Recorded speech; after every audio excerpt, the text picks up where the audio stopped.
Après la GTO, la F40, la F50, la Enzo et la LaFerrari, merci d'accueillir la Ferrari F80.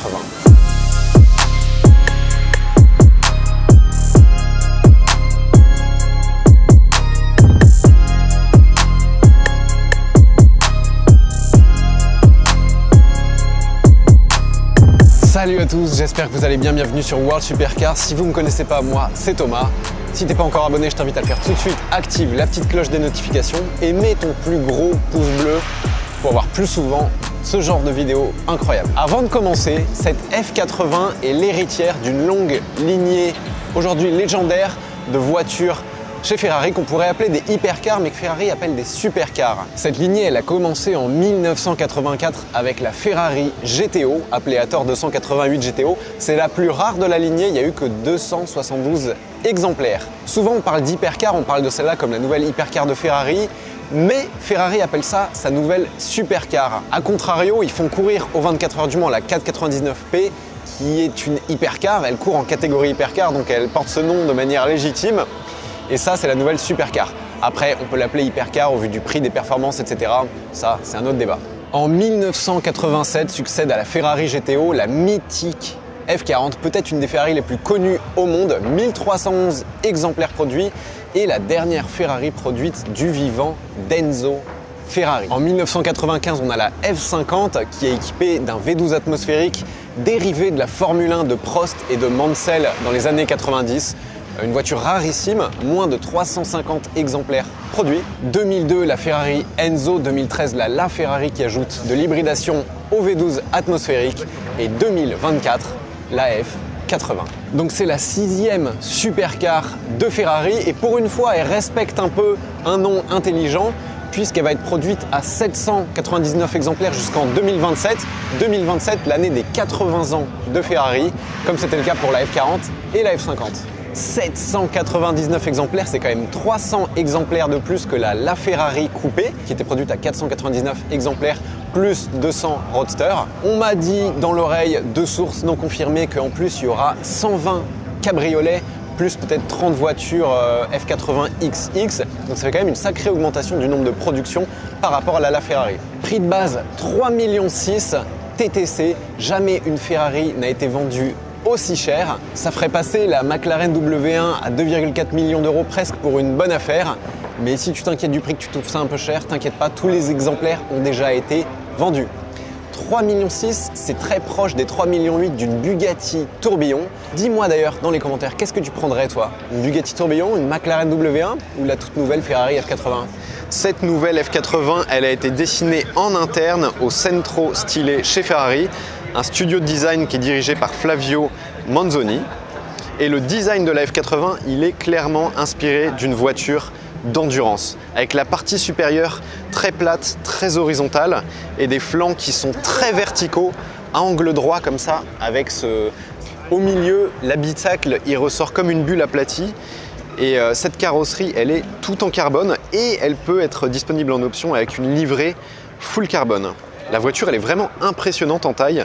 Elle fait 4,84 m de long, 2,06 m de large et seulement 1,14 m de haut, donc très basse.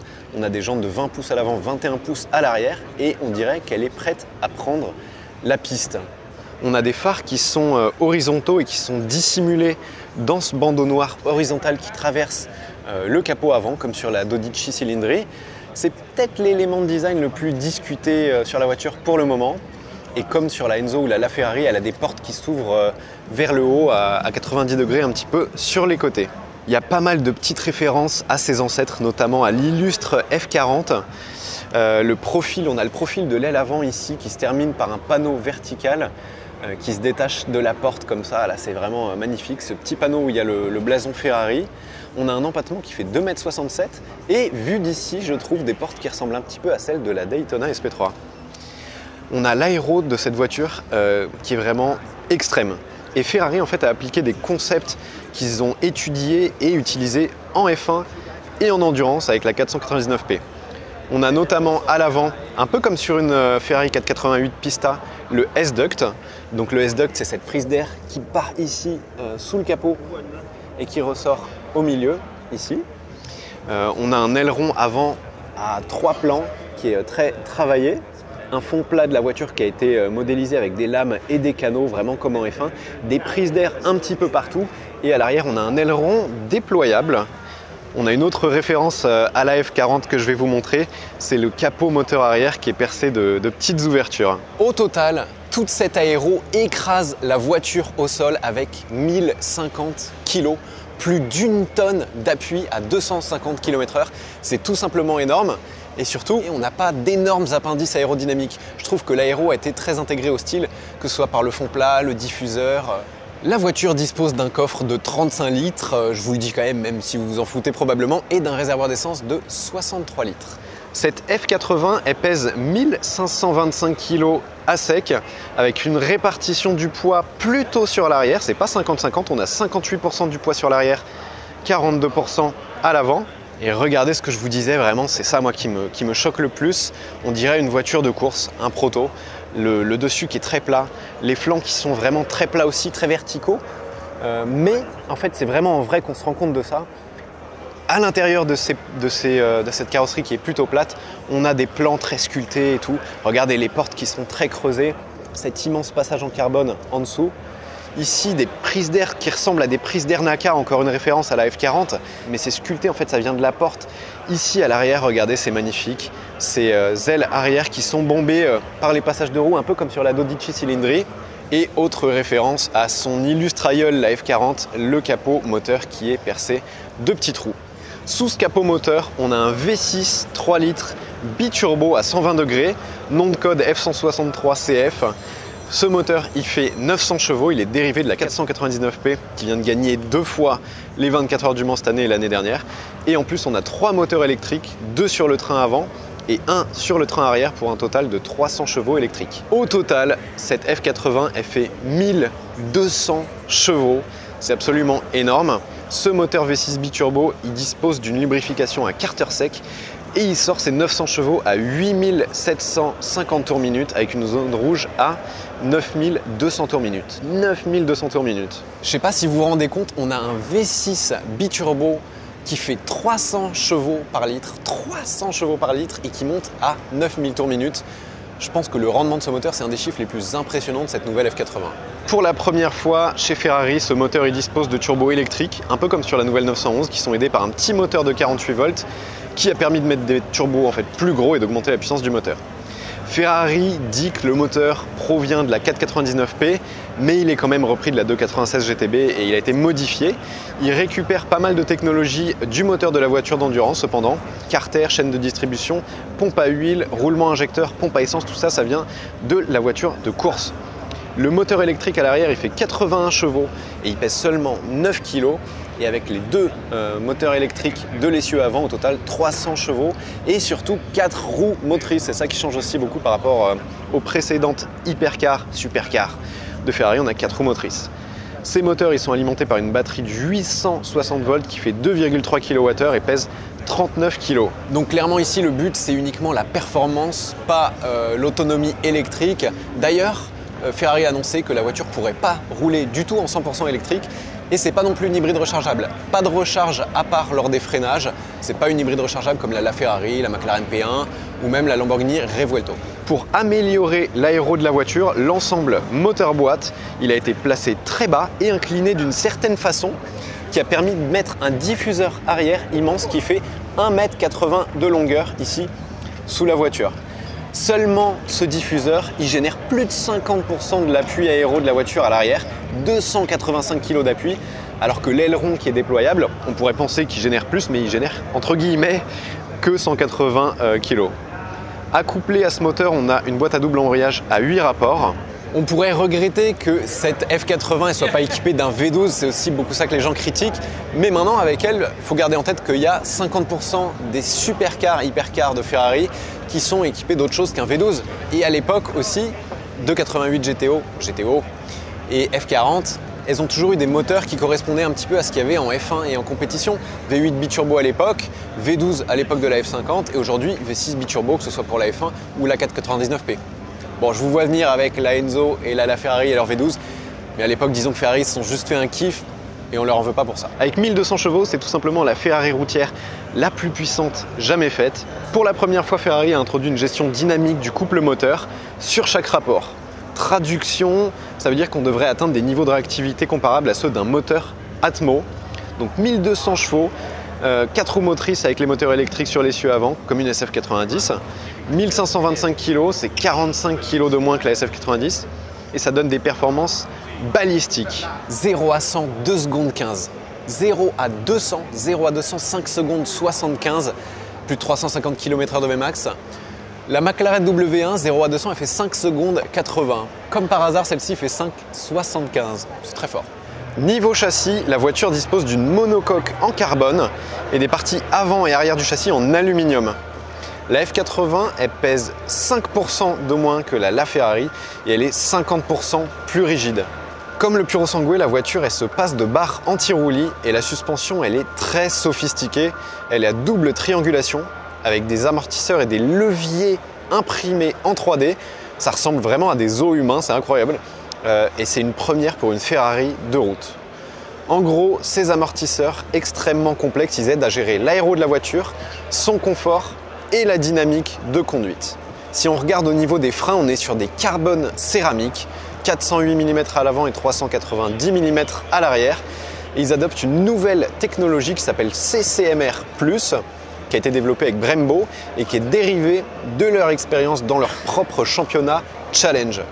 En gros, dans les disques, les fibres de carbone, elles sont plus longues, ça améliore la résistance de 100% et la conductivité thermique de 300%.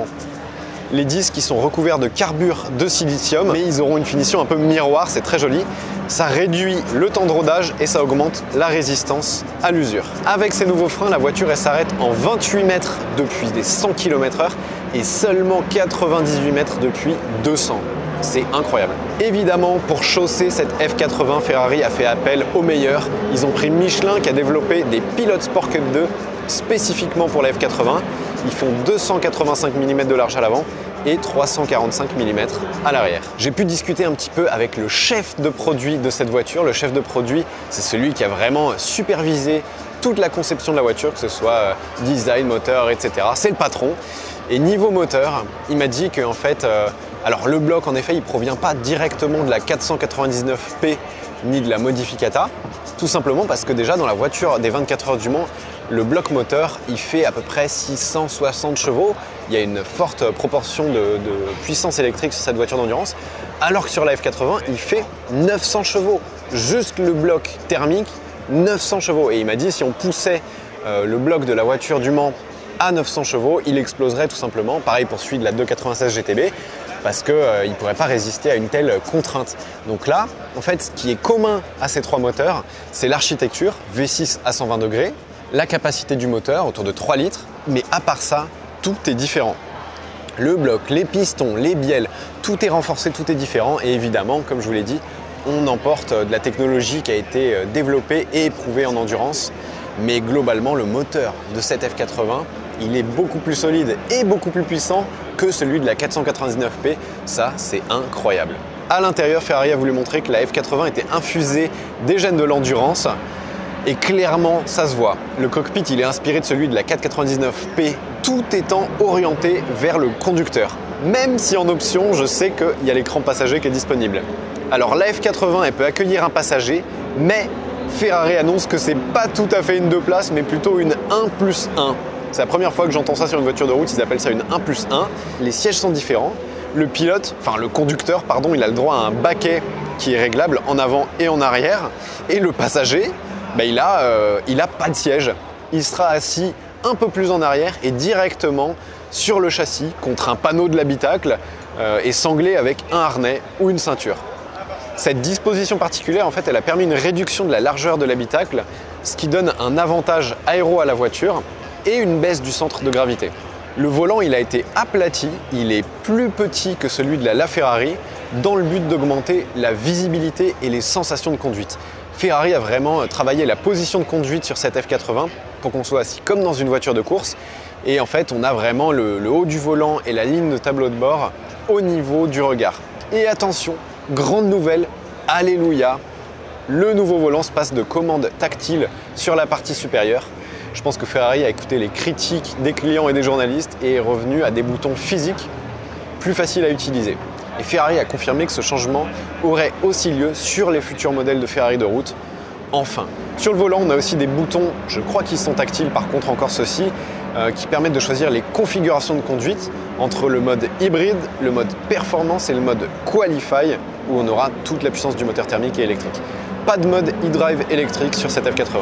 On a une nouvelle fonction Boost Optimisation qui fait son apparition sur cette F80. Elle détecte sur quel circuit vous êtes et donne plus de puissance dans les parties appropriées. Bon, en vrai, si vous voulez, c'est un petit peu le mode Schumacher pour les nuls. En tout cas, dites-moi vraiment ce que vous pensez de cette nouvelle F80 dans les commentaires. C'était un vrai plaisir de pouvoir la découvrir d'aussi près. Je trouve qu'elle est beaucoup mieux, si vous voulez mon avis personnel, en vrai qu'en photo. Comme les surfaces sont très plates, les photos elles aplatissent la voiture, alors qu'en fait, derrière ces panneaux qui sont très horizontaux et verticaux, il y a énormément de relief, que ce soit au niveau des ailes arrière. Il y a une ligne qui passe sur tout le flanc de la voiture qui est absolument incroyable. On a les passages de roue arrière qui sont bombés, qui ne se voient pas trop forcément sur les photos. Pareil pour le côté V12 qui disparaît. Je pense que c'était un mal nécessaire pour que la voiture vive avec son temps, qu'elle soit en phase avec la voiture d'endurance, les Formule 1.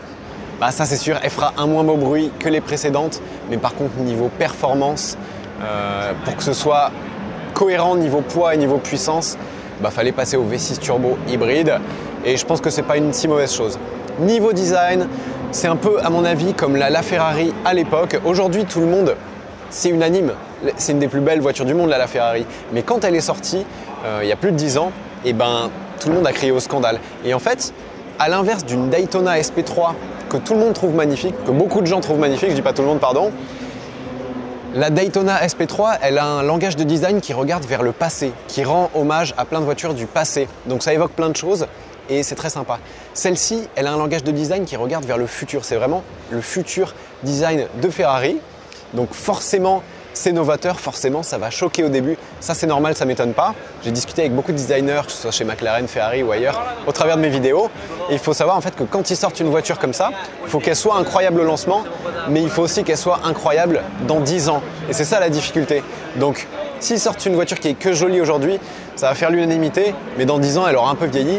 Alors que le but là, et c'est ça qui est très difficile en design, c'est de faire une voiture au design futuriste mais jolie et qui sera jolie dans 10 ans. C'est vraiment pas facile, surtout que la conception des voitures a lieu plusieurs années avant son lancement. Pour l'instant, au niveau du design, l'avant me choque encore un petit peu, mais plus je le vois, plus je le trouve impressionnant et vraiment, il fait très voiture de course, voiture d'endurance, surtout avec ses flancs très verticaux. Et vraiment, c'est l'arrière que je trouve le plus incroyable. Hier soir, à la présentation de lancement, j'ai pris une photo de l'arrière. Depuis, à chaque fois que je la regarde, cette photo, je me dis, mais l'arrière, il est incroyable. Avec les passages de roue arrière bombés, ce capot moteur qui est un peu perforé, cet aileron qui court sur la largeur, l'arrière est incroyable. On dirait un vaisseau spatial. J'ai hâte de voir d'autres configurations aussi que le jaune et le rouge. Échappement central, immense diffuseur, porte qui s'ouvre comme sur une Enzo ou une LaFerrari. Je pense que la popularité du design va augmenter au cours du temps, ça j'en suis quasiment certain. Certes, elle n'a pas la pureté des lignes, peut-être d'une F40 ou d'une Enzo, mais waouh, elle est impressionnante. Quand je parlais avec le chef produit de la voiture, il me disait un des points du cahier des charges du design, c'est qu'il fallait que ce soit reconnaissable immédiatement comme une Ferrari. Et ensuite, il fallait que le design soit tourné vers le futur. Voilà aussi la direction du design Ferrari. Merci d'avoir regardé cette vidéo sur la F80. J'ai hâte de lire tous vos commentaires sur la voiture. Merci énormément à Ferrari, et spécialement Ferrari Races, ceux qui s'occupent de la compétition, de m'avoir invité ici à Imola pour le Finale Mondiali. Comme ça, j'étais un des premiers à pouvoir vous présenter cette nouvelle F80. Si ce n'est pas encore fait, je t'invite à t'abonner et à mettre un gros pouce bleu.